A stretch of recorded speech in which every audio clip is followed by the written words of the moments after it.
Suicide point તરીકે કુખ્યાત ગંભીરા બ્રિજે સાથ જોડ્યો।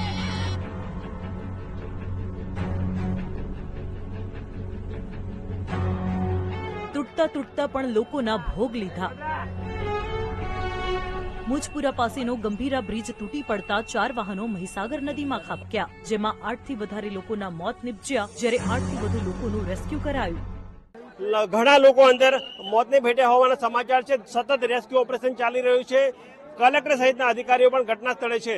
તંત્ર તો ઘટના સ્થળે પહોંચ્યું જ, પણ સ્થાનિકો પણ સતત મદદ કરી રહ્યા છે। અત્યાર સુધી 6 લોકોને બહાર કાઢ્યા છે। 2 બાળકો એવું કહેવાય છે, પણ અત્યારે એક મળ્યું છે, બીજાનો પત્તો નથી।